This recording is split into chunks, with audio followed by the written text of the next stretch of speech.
Really good teachers who do a lot of project-based activities with their kids really don't just open up the world to let the kids do anything. There's sort of a hidden structure, and the kinds of tools you put out for kids to work with actually sort of guide the way they are able to inquire and build and communicate their ideas.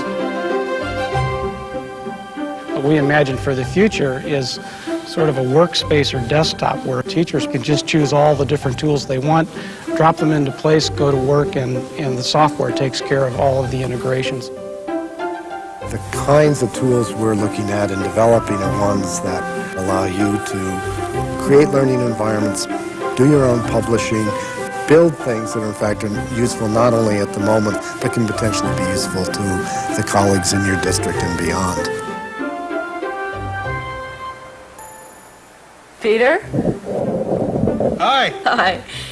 Listen, I am totally stumped. I have this great unit on growth and nature, but I'm having a heck of a time really driving the point home. What are you looking for exactly? Well, I've got some great observation experiments, and I've got some great background material on cell growth, but... You're just not sure how to open the lesson. Yes, that's it. That's exactly it. That's my problem. You're in luck. I came across some really good time-lapse stuff last week. Worked great with my kids. Here, I'll send you Cyberlink. They've got a whole series of shots like, well, like this one. Just browse through. You can choose the ones you like. This is perfect. Thank you so much, Peter. Listen, I'll see you next week at the district meeting. I'll be there. See ya.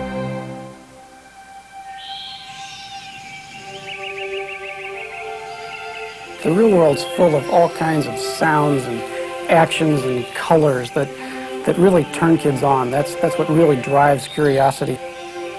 If in the future we had really powerful mobile devices that would help kids collect those images and sounds and work with them, we'd have a kind of opportunity for learning that we've never had before. The real power of these technologies is that kids would have the opportunity to connect to other sources of information, to ask questions, to compare and contrast, to analyze right there at the moment of discovery.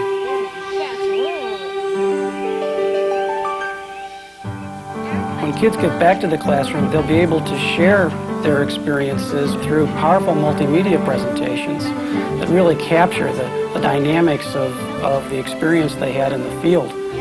They can get their ideas together on their own personal desktops, but then distribute their work anywhere in the school or even to remote locations. You know, with a little editing, I could use this footage in our diorama here at the park. What do you think, you guys? Absolutely. Great.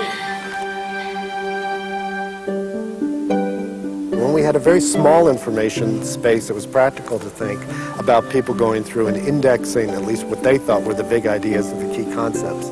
Now, where the information space is literally global and includes not just text but images and sounds, the models we've used in the past to do our searches simply aren't adequate. So the notion is to develop tools that make it easier and easier to navigate with purpose through that sea of information. Tools that are smart enough, intelligent enough to be sensitive to context. There's work being done with intelligent agents that look at the kind of materials that you find and personally value, analyzing them, and then going off, sometimes for hours and hours at a time, paring down the thousands of potentially relevant pieces of information to the few high-quality ones that you really want to spend your time on. O dear Father, it is thy business that I go about. No blown ambition doth our arms incite, but love, dear love, and our aged father's right. So now, in spite of the fact that he kicked her out of the family, Cordelia remains loyal to her father and doesn't stop loving him. Now listen, I put these 3 clips on the bulletin board if you like. Great educators challenge their students with big ideas. Ideas that have to be thought about and researched over long periods of time. Real advantage to anywhere, anytime computing the way we're thinking about it is that no matter where students were, they'd be able to get back to their own personal desktop and continue working on that project, on that big idea. Hey, did you guys read the Nakamura article? Get this.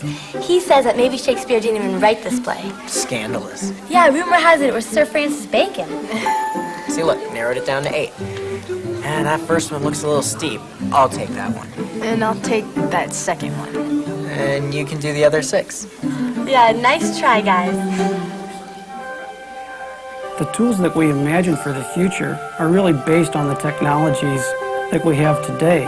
Our responsibility is to make sure that every kid in every kind of school has access to these kinds of tools, not just to enable them to find more data, but to gain real knowledge and to learn how to solve real-world problems.